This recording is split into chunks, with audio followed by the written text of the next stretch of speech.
Kao vodeća svjetska farmaceutska tvrtka tražimo odgovore za najvažnije svjetske medicinske potrebe.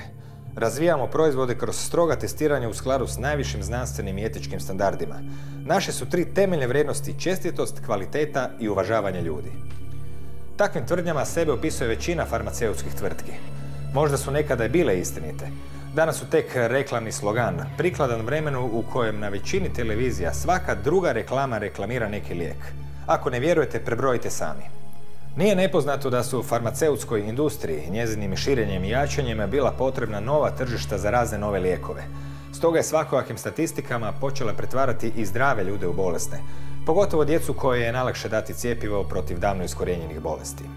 Priča je to i o ovladavanju profesionalnom edukacijom, stručnim skupovima, kliničkim smjernicama i medicinskim časopisima. Priča je to o lažiranju podataka, podmićivanju, uništavanju ljudskog zdravlja i o mnogo čemu drugom. Sve je to u knjizi pod naslovom Nuspojava Smrt opisao dr. Virapen, insajder sa 35 godina iskustva u farmaceutskoj industriji i bivši direktor jedne od najvećih tvrtki. Ima li bolje osobe za saznati mračnu stranu blještavih reklama za lijekove? I boljeg mjesta nego ovdje, na rubu znanosti.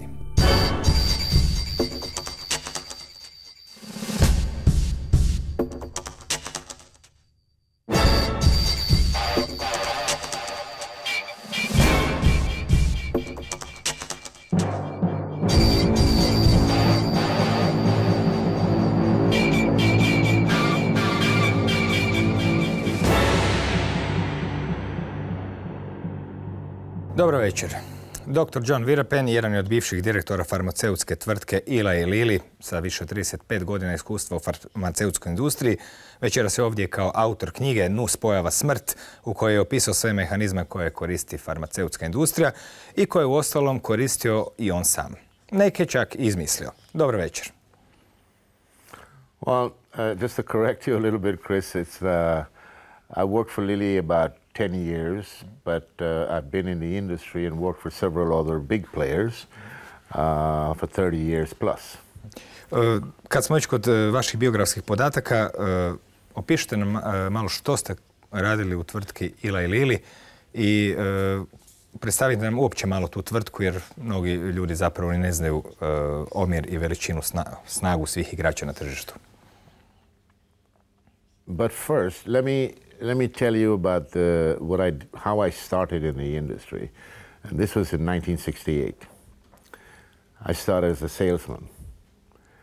And I got greedy for the career. I wanted to do something with this as my future. And to be able to know all the facets of the industry, I changed companies. Most of the time I was recruited to different jobs because I wanted to learn everything. Eventually, I joined Lilly as a Scandinavian product manager, and I was responsible for products like painkillers, antibiotics, and so on. And then shortly after, I was fairly successful, I guess. They promoted me to sales manager for Sweden. And in a very short period of time, I became the general manager. And the rest is history. Povijest koju tek treba napisati. U knjizi spominjete podatak da farmaceutske industrije godišnje troše 30 do 40 tisuća dolara po liječniku praktičaru. To je jako velika brojka, s vremenom kako emisija će napredovati, saznaćemo i kako troše. No, za početak bi bilo dobro da nam opišete na koje sve načine nekada i danas tvrtke pokušavaju ustanoviti što najbolje može privući liječnike, kako rade njihove psihološke profile, to ste vi nekad radili, kako se danas u informatičko doba softveri koriste za nekakvo nevidljivo reklamiranje, da tako kažemo, jer očito je ključni udar ući u taj lanac između pacijenta i liječnika. To je lanac kog obično odlikuje povjerenje između liječnika i pacijenta i naravno to je mjesto gdje farmaceutske kompanije žele ući. Kako ste to vi radili u ona stara vremena, kako se to danas radi?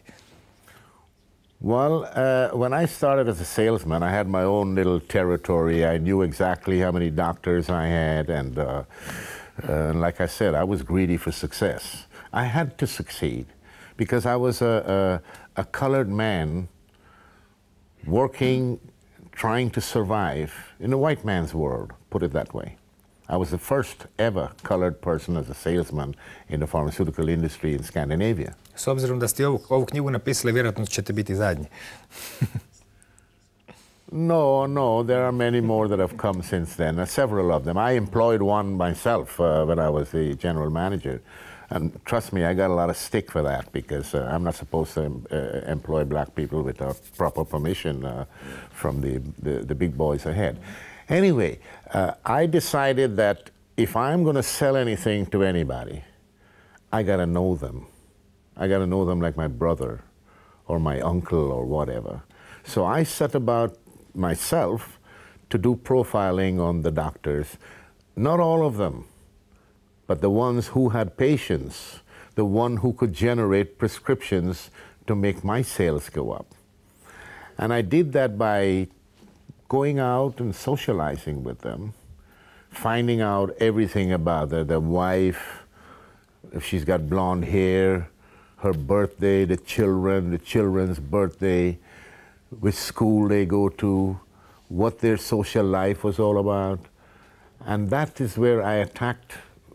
When I say attack, I mean I approached them, and when we became friends, I need help. I said, look, my budget is not, I'm not getting to my quota this month. Hey guys, you know, give me some prescriptions. And they say, okay, John, be right. But that was on a friendship basis, and all my customers became my friends. Bila su to humana vremena dok se moglo manipulirati prijateljstvom. Danas su malo nehumanija pa se manipulira kroz razne softvere i druge načine. Kako to danas ide u ovo napredno vrijeme? Like the development of technology, technology was also applied by the pharma industry. They prepared computer programs that they will give to the doctors, telling them it makes their world and their work easier. For example, you would get a program where the doctor would click up this program and he will put in the indication, that is whatever the person is suffering from, and up comes a list of drugs to choose from. You know, like when you look at Windows and you're looking for something and you're downloading a software and it comes up there, do you want the upgrade or you want the advance? And they say, we recommend this. That's what the program does with the doctor. We recommend this, and holy, what do you think they recommend? The company's products. And that's how it's done. It's at a sophisticated technological level. But again, there's also this other, how shall I say, this other approach, the marketing technique that they use, where they recruit young doctors or students from the university, and they pay their fees, they pay their lodgings, they identify a subject that will be a future cow to milk, so they pay for that person. And that person, at the end of the day, becomes obligated to them. And all they need to do is send one of their reps over and say, remember we paid your the rent for your flat the other day, so hey. Kakav psihološki učinak na liječnike imaju svi ti kongresi, pa čak spominjate i jazz festival za liječnike, pa večere uz degustacije vina? Liječnici su naravno isto ljudi, oni se dođu zabaviti, tu naizgled nema nikakve obaveze. Međutim, negdje se nevidljiva obaveza ipak stvara. Kakav psihološki učinak imaju na liječnike takvi kongresi i kako oni u stvari izgledaju? Nekad se zovu kongresi, nekad usavršavanja.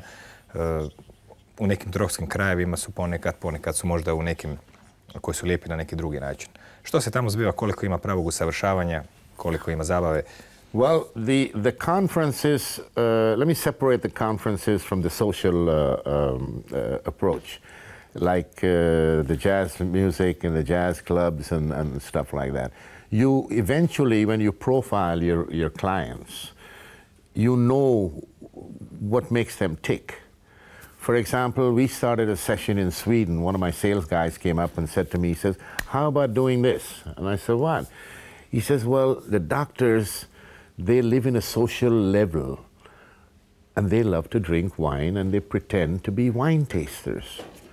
So why don't we set up a program and invite in all the little areas, we invite the doctors on a wine tasting session. Of course, we paid all the wine and everything, we paid their dinner that evening and so forth. And the doctors loved it. We were the first, and we were the only people doing it. So we got our clients. They're obligated to us. Otherwise, they don't get another wine tasting session. They love music, and they love jazz music, or at least they pretended to. I can't say for everybody if they know what they were doing, but they follow the flow. If the big guys come to our jazz festival that I arranged in Stockholm, in Sweden, the little guys will follow because they like to mingle with the professors and the big guys. But when they're all in the party and they're drunk, because we feed them a lot of liquor, they all become the same. They become, it's not no more the professor and the resident. They're all the same. They're just normal human beings who you can manipulate as you want because their profession does not pay them enough as they would expect. So they get all the goodies. And I'm Father Christmas at the time, you know, I give them the goodies. Uvijek sam mislio da Djed Mraz živi u Finskoj, a ne u Švedskoj. No dobro, između 1981. i 1988. kako pišete u knjizi, ta je strategija polučila dosta uspjeha, pa je recimo prodaja za tvrtku Lili u Švedskoj narasla sa 700.000 na 15 milijuna dolara godišnje, što je stvarno dobar skok. Nekako u to vrijeme stupaju na scenu i blockbusteri, tako se bar nazivaju u farmaceutskoj industriji. Što su blockbusteri i na koji način se njih pokušava ugraditi u potrebe ljudi? Postoje razni benoksaprofen, vioks, fluokse, ne mogu ni izgovoriti te riječi. Kako je to počelo i koje su osnovne osobine blockbustera? Well, the blockbuster, as you know, the word blockbuster comes from Hollywood. And, but it didn't start as blockbuster. It just came after the drug had taken off. But up to that point in time, let's say the early 80s, late 70s, early 80s, some new hotshot executives had come in the company. And not only with Lilly, but with other companies. And I've sensed, and it was confirmed to me, that there was a kind of a plot going on. Because the pharma industry up at that point in time, at least from my standpoint, and from where I was working, if the company sold $100 million in a month, we drank champagne to celebrate. But these new hotshot executives were not satisfied with 100 million anymore. They wanted 1 billion. So they started preparing marketing, unbelievable marketing. I mean, when we were launching a product, when I became the general manager, I was told that we were launching a new product for pain, arthritis, arthrosis, and whatever. And that product was going to be huge because they've pumped a lot of money into the marketing. In my affiliate, for which I was responsible, I said, guys, if I'm going to make this thing as successful as you want, we need a budget. We need money. They said, spend what you want, John. And I did. I prepared some fancy shows for all the big opinion leaders. I prepared music festivals. I did talk to the opinion leaders and got them to come on our side. Whining, dining, women, and song. It was all there. I even had bought, before the registration was complete for the product, in Sweden, I had prepared a nice toilet bag of leather, you know, the doctors when they travel and whatever, and some other expensive stuff that they would be given when we arranged a symposium with all the top guys there. And the 5-star, well, the 5-star, I'd call it 8-star dinner, you know, make the French. Opišite nam prirodu tih lijekova. Konkretno spominjete barem nekoliko njih u knjizi. Već sam spomenuo Benaxa, Profen, pa onda Vioxx, to je koji je donosio 25% prihoda tvrtke Merck u Njemačkoj, pa potom naravno Novartisov Prestige koji je povučen iz nekih zemalja radi smrtnih slučajeva, pa naravno lijek koji izvorno se zvao fluoksetin, danas je poznati kao Prozac, gdje ste imali dosta značajnu ulogu u njegovoj promociji. Oni su se prodavali kao čudesni lijekovi, oni su zamagljivali granicu između bolesti i zdravlja da bi bili potrebni u navodnicima cijeloj populaciji. Na koji način se manipuliralo ispitivanjima takvih lijekova? Koje su njihove nuspojave? Zbog čega ste uopće knjigu nazvali Nuspojava smrt? Well, it started with Benoxaprofen, which was submitted for marketing approval. And in the meantime, they were doing clinical evaluation in several countries in Europe, Germany, Denmark, and so forth.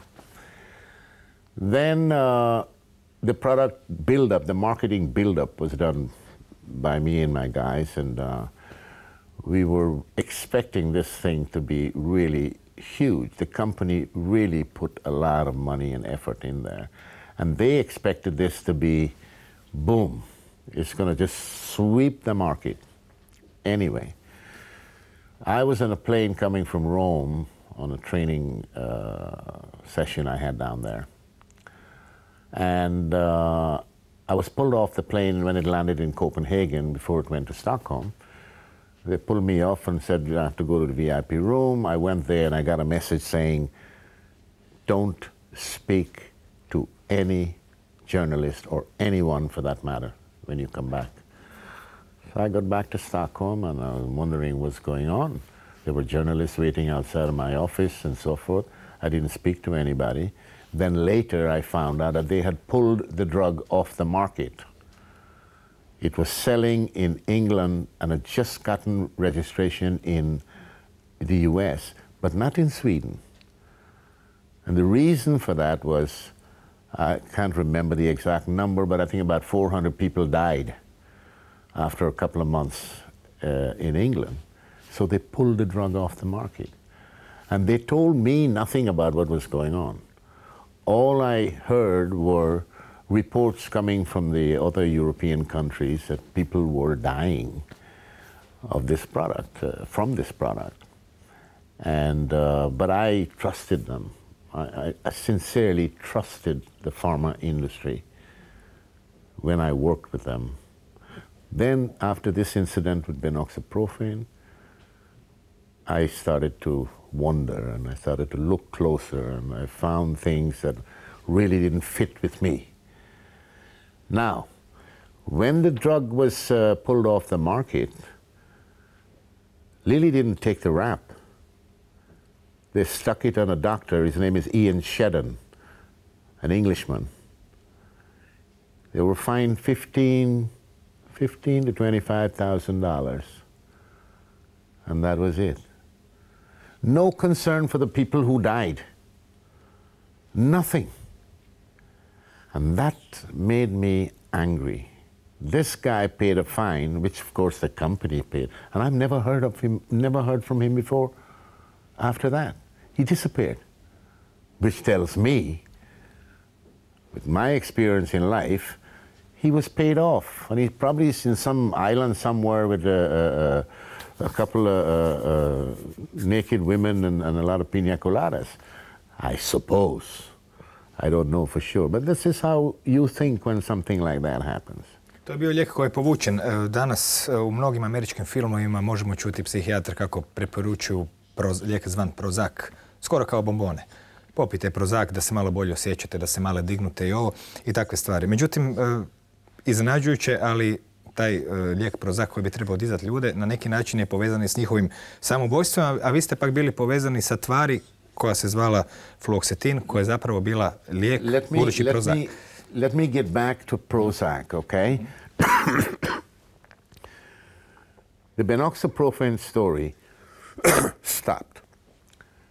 The company panicked because they didn't have anything up to date in the pipeline except Prozac. Now I'll get back to that story. The binoxaprofen, a few years later, after the incident with the withdrawal, Merck came with a product that's almost an identical copy. It's only a little tweak in the molecule called Vioxx. And Vioxx performed the same way as binoxaprofen. And you must have heard of this. It's been all over the media to a certain point. And there are lots of litigations still going on in the courts with this product. So Merck also had to take that product off the market. Now there's a range of these products, binoxaprofen, Vioxx, and all the other ones that came later. They're called COX inhibitors. They all belong to the same group. And several of them that came after Vioxx were also taken off the market in several countries because the side effects was unbearable. I mean, you just don't bring a drug out like that and give to people. Now, somewhere along the line, it was also established that these companies had hidden. They knew about these side effects, but they don't give $1 for a person's life. So they continued, even though they suppressed the negative information, and continued to sell it. A lot of people died, and nobody has paid for that. Somebody should pay for that. But I'll get back to that later in our talk. Prozac was the next drug in line to come to replace binoxaprofen. And we needed a drug badly, a new thing to sell. You know, I didn't have anything except them old products. Now, Prozac, as far as I remember and as far as I know, and there are documents to prove that, the company had intended this product to be used on obesity, fat people all over the world. Sigurno je da smrt dosta dobro liječi od debljine, ali to već znamo. Ne znamo što je bilo dalje. Well, the thing is that they assumed that it's good for obesity because imagine the market. Obesity is huge. They had seen patients losing weight while they were doing some clinical trials. So, but it is difficult to get the registration and the marketing approval for such a drug. So they went for depression, which was the original idea with that substance. It belongs to a group of drugs called the SSRIs, selective serotonin reuptake inhibitors, for depression. Now, that drug literally took off and became the first ever blockbuster because the happy people, the sad people in Hollywood became happy when they took it. And some of them became so happy that they took and cut themselves with razor blades and killed themselves in the process. So that drug started the whole avalanche of suicides and all the other side effects that goes with it among all the SSRIs that eventually came out. One company tweaked the molecule, got a new drug, Zoloft is one of them, Paxil is another one, and a whole line of these drugs came out, and the same side effects all over the world. And many people have committed suicide and so, but the authorities don't do anything about it. And that bugs me, first of all.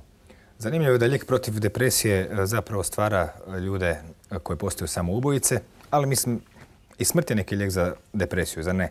Ono što je zanimljivo jest epizoda koja je prethodila puštanju budućeg Prozaca na tržište. Ona naime ima različita imena u raznim zemljama.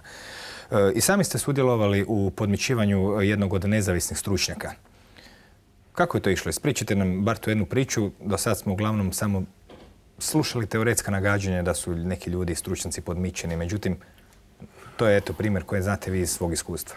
Well, the need for Lilly to get a product out on the market after binoxaprofen was vital, urgent. Sweden we got the file to get the registration submitted. But in Sweden, it would take normally 5 to 8 years. But they weren't satisfied with that. They said, John, your career could depend on it to get this drug approved. I mean, that was a threat. That was a blatant threat. And they might think that I was sitting around there as this general manager or whatever, but I was observing every single move this company was making. They didn't know that, but I know it now. And I'm glad I did, because I wouldn't be able to tell you the things I'm telling you here today. Now, I decided to go about to get this thing registration. In Sweden, the clinical file is given to an expert. Well, they call them experts. Today, I don't call them experts at all. I call them crooks.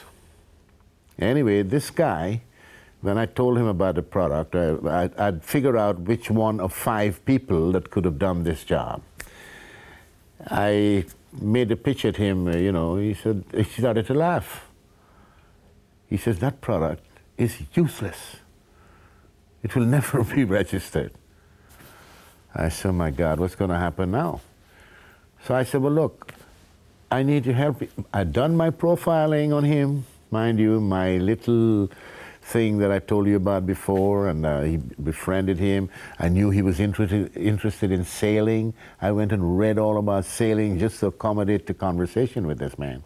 Anyway, he says, okay, he can do it, but he needs money. I asked him how much. He told me. I went back to the company and I said, yeah, the guy's going to help us, but he needs to be paid. And they said, go ahead, set it up.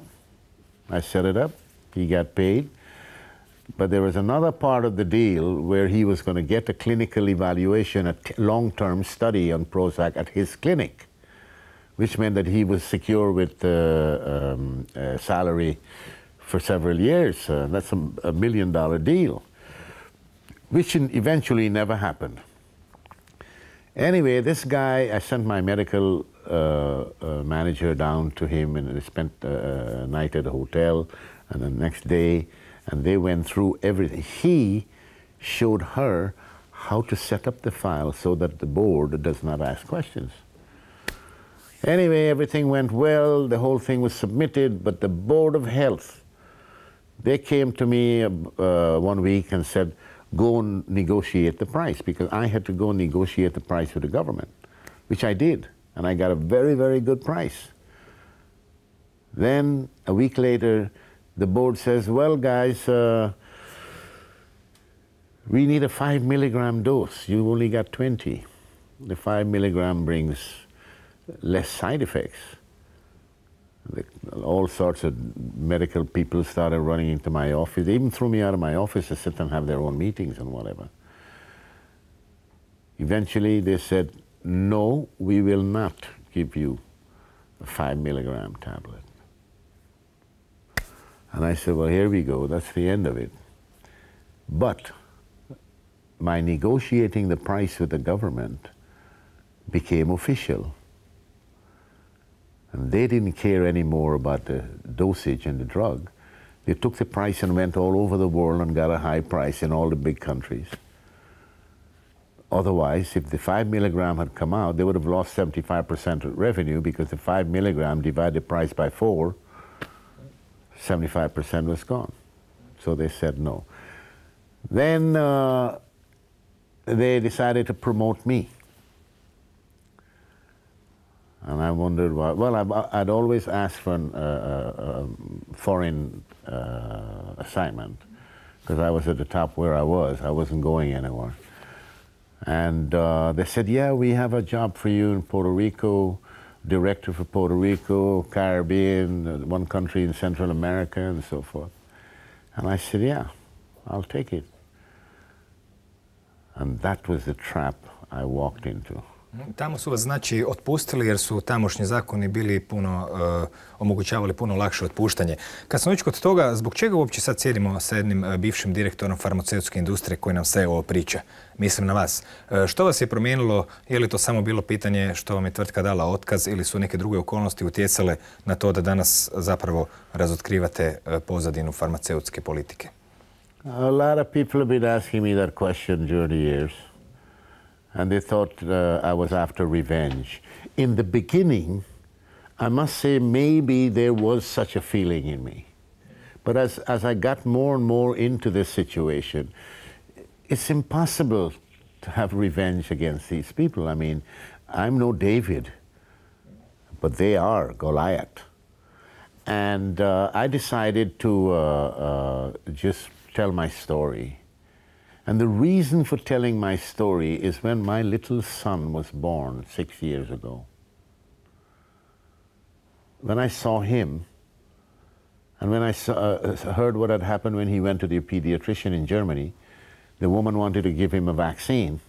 And I said to my wife, no vaccines, no medication whatsoever on this kid unless you first talk to me. The woman threw my children out, my wife and child out of the clinic and said, we only treat vaccinated children here. Oh man, if I had been there, I wouldn't be here with you, Chris. So my memory bank opened up. And everything started, you know, all the things that I did. Te godina jako postao popularan i takozvani poremećaj hiperaktivnosti, to je ona čuvena kratica ADHD. Također još je neizmišljena bolest koja se eto reklamira da bi se djecu tretiralo lijekovima za smirenje. Pa imamo zanimljive reklame poput one jednostavno budi dijete od ustajanja do odlaska u krevet. Što je fenomenalno kad se ima u vidu da se preporuča lijek zapravo za smirenje koji u stvari ubija svu kreativnost kod djece. To je također bio jedan od razloga koje opisujete u knjizi. When I looked at my boy, newborn, and read what was going on with these drugs, and when they came and approved it for children, there's a psychiatrist from Harvard that opened his big mouth and said, these drugs should be used on children. I got blue, my face, my eyes got red, because this is unbelievable to give children psychotropic drugs which create a lot of side effects and kill a lot of people, older people. Now they're bringing it on children. For what? Because they jump around, because they're not attentive at school, because they might shout at a teacher or whatever. I did that when I was a kid. I used to throw mud at my teacher. Na to su se žalili stari Grci, stari Sumerani, srednjovjekovni ljudi. Dali ste popis svih žalbi na djecu u proteklim tisućljećima. Ta bolest dječja je zapravo dobar opis svih drugih bolesti poput depresije koju ste prije spominjali. Yeah, nobody up to today have been able to tell me what kind of sickness this is. Slično je sa depresijom. Neko je nekad dobre volje, nekad je loše volje, nekad je tužan, nekad ga nešto takne. Predočili ste upitnike za depresiju prema kojima je skoro svaki čovjek u depresiji, kada bi ih ispunili. U kojoj mjeri su se događali smrtni slučajevi zbog tih bolesti? Kako se došli do ove brojke od 25.000 ljudi? I kako su uopće istraživanja provođenja s obzirom da se reklamiralo istraživanje Prozaka na 11.000 ljudi, da bi na kraju ispalo da je riječ o možda 200? Well, they were researched, but the research that they did was not always correct. I read in one study they were doing, they were giving the patients who was going to get the evaluation of the drug, they were giving them a tranquilizer before. And then they give them the pill. And in that, I think it's that same study, there was a girl, a 20-year-old girl, student from the university, who had joined that study because she wanted to earn some extra money. She hung herself in the lab after taking Prozac. Na vrlo zanimljiv način je ovaj švedski psihijatar kojeg ste osobno podmitili da bi se ispitivanje budućeg Prozaka smanjilo na nekoliko mjeseci. Na zanimljiv način je korigirao podatke. Izvorno je bilo u podacima rečeno da je 5 ljudi imalo samo ubilačke misli i 4 je bilo u redu, da bi on na kraju čistim opisom potpuno promijenio značenje tih riječi. Pa smo odjednom imali 3 čovjeka kojima je u redu, a 5-6 su imali nekakve druge efekte. Na taj način se, pretpostavljam, svi lijekovi stalno procjenjuju ili je baš riječ o blockbusterima samo? You should be a doctor. You might make a good one. Yes, that's how it's done. Corruption is number 1. Money is number 2.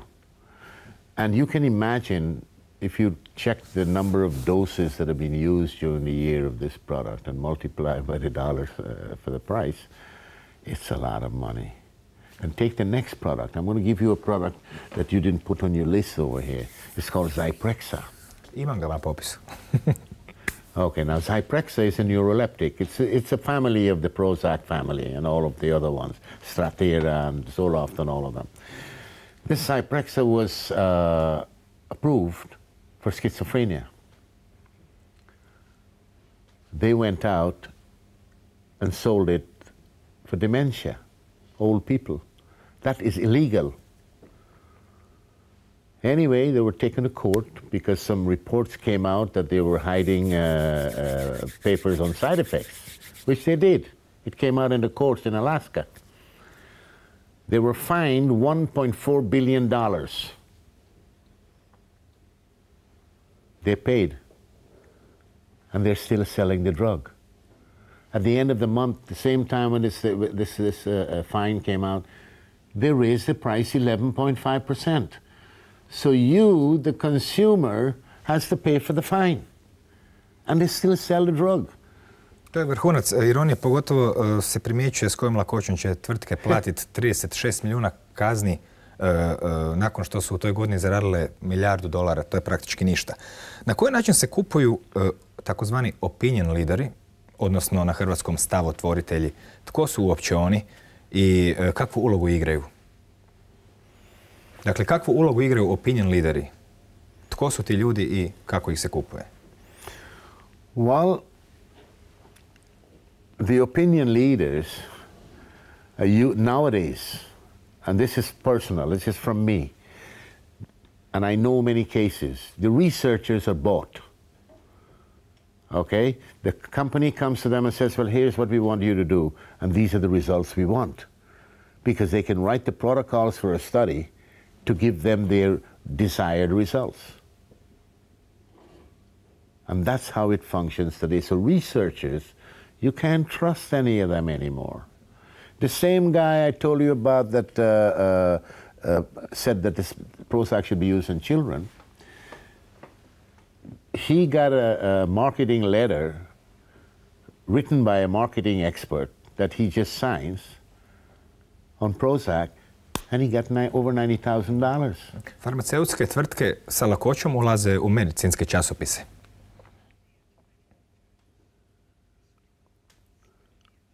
Oh, that's easy. You know, I mean, to get to you. If I came and offered you some money, wouldn't you take me on? No. No, well, you're a good company. Well, they're not. That's one way to do it. You go offer them enough. The journals live on advertising, and you can pay them to publish your paper. It's no problem. Zanimljivo je vidjeti tko je sve na platnom popisu tvrtke Eli Lilly, recimo Bush stariji, pa neki njegovi suradnici, pa zanimljiva organizacija koja se zove Nacionalni savez protiv mentalnih bolesti. Taj savez nas zapravo podsjeća da postoje mnoge druge takozvane udruge bolesnika, koje zapravo propagiraju određeni lijek. Na koji način te udruge bolesnika imaju vezu sa farmaceutskom industrijom? They fund them. They give funding. And in many cases they talk about giving charity money. The American Psychiatry Association, for example, is funded by Eli Lilly and Company. The American Diabetes Association is given money by Eli Lilly and Company, and other companies also. They have to keep the association. I heard of one case where a patient organization in Sweden some years ago were given a bus ride to Poland and money to spend. They were patients. Suvremena medicina se propagira kao medicina utemeljena na dokazima. U kojoj mjeri je ona utemeljena na dokazima, u kojem postotku, je li baš sve laž ili ima nečeg na što bi se mogli osloniti? Spomenuli ste patentiranje novih proizvoda. Promijeni se jedna molekula i vi patentirate novi proizvod. Znači, tu je nevjerojatna manipulacija, se također događa. No, u kojoj mjeri je medicina utemeljena na dokazima? None. Dobro, dovoljan odgovor. Let me give you the example. What about the vaccines? You've heard the latest last years about the vaccines. They have not, at least I haven't seen any evidence to tell me that this thing is safe. All I've seen is a lot of people getting it and many children and older people dying and getting side effects that are maybe not immediately, but a lot of them will get it in the future. Opisali ste prodaju lijekova zdravim ljudima kao primjerom prodaje osiguranja za kuću koju čovjek još nema. Konkretno ste napisali da je to kao da vam neko kaže kupite osiguranje za kuću mada još nemate, jer možda izgori u trenutku kada ćete kupovati, pa na taj sličan način se zapravo zdravi ljudi pretvaraju u bolesne i svima zapravo trebaju lijekovi. U najnovije vrijeme postoji niz akata koji čini se žele ograničiti općenito zdrave proizvode, vitamine, biljnu medicinu i slično. Koji su to zakoni, gdje se donose, kakvo je stanje u Americi, kakvo je kod nas? Well, since a long time ago, even when I started in the business, we've always heard them classify alternative medicine as hocus pocus. It's nothing, it doesn't work. Yet, many of the medicines that they produce on a chemical basis comes from plants. The anesthetic, I mean, curare, for example, the belladonna plant for high blood pressure. Now, they have managed to synthesize everything which makes it cheap.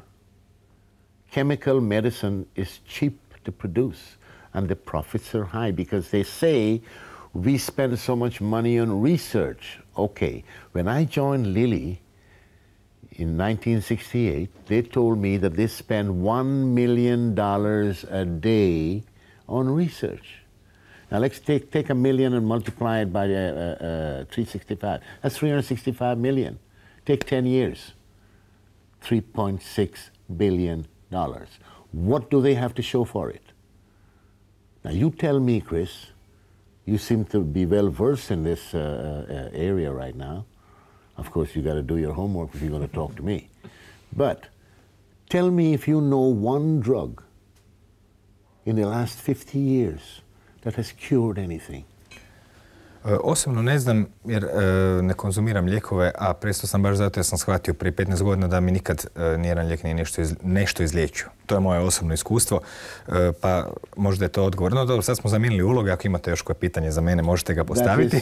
Nobody will tell you anything because they don't know. There is none. Što se zbiva s tim zakonima u najnovije vrijeme koji pokušavaju ograničiti zdrave proizvode i proizvode koje ne proizvode farmaceutske tvrtke? Well, you have the activity of the GMO people, Monsanto, Bayer, and all the rest of them. And you have the alternative medicine blossoming. People need alternatives. People are tired of the side effects of chemical drugs that are killing them all and their children all over the world. And that is going to explode. So the pharma lobbies got in the way and is saying, okay, let's get rid of them forever. And that's what's happening right now.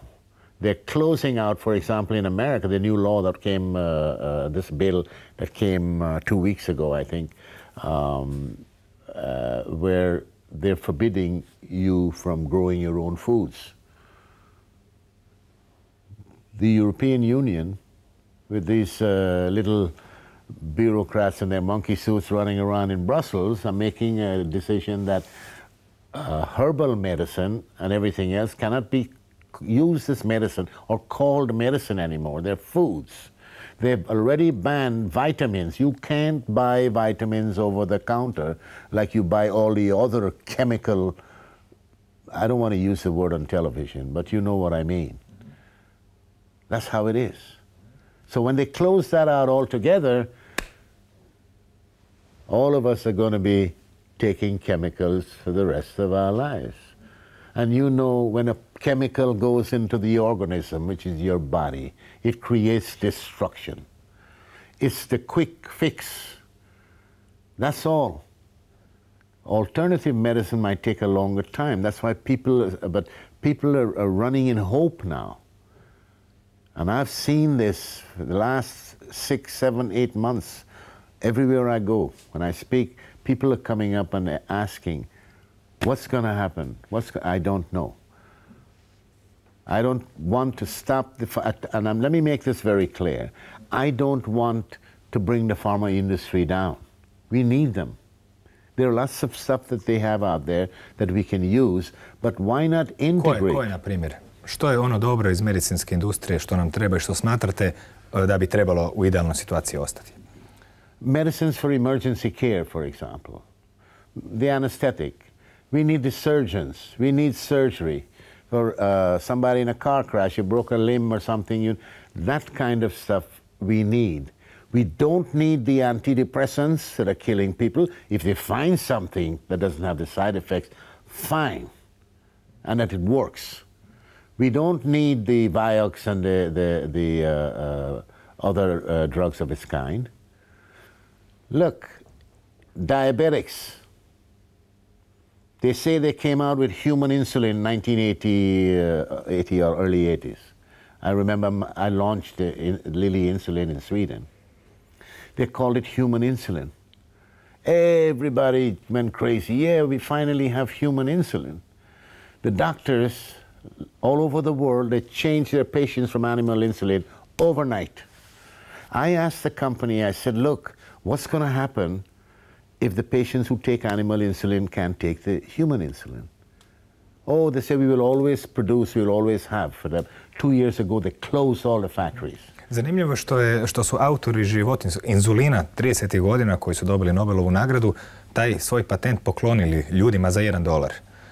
Danas je tako nešto zapravo nezamislivo. I osim toga... Banting and Best. Lilly bought that from them in Canada. I ovaj ljudski inzulin zapravo spomenuli ste da on genetski modificiran, da on zapravo nije pravi ljudski. No. It was insulin, but it was not human insulin.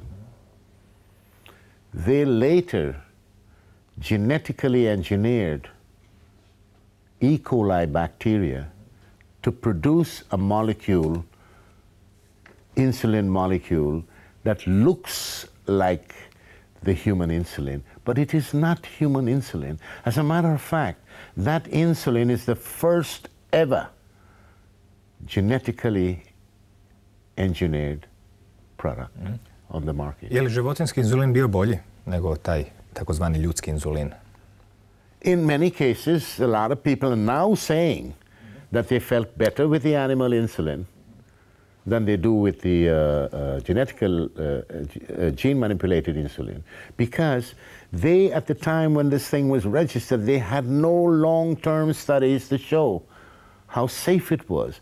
What are the side effects? And I can tell you from my own experience, because I'm a diabetic, and the human insulin that I was taking, not Lilly's, but Novo, and that's another corrupt company, I started getting, only about 8 months ago, I'm getting all crazy joint pains and a lot of funny pains in my body. When I stop the insulin, the pains go away. So I don't take it anymore. Vidite da se ipak možete izliječiti pomoću lijekova, tako da ih ne uzimate. I to je nešto.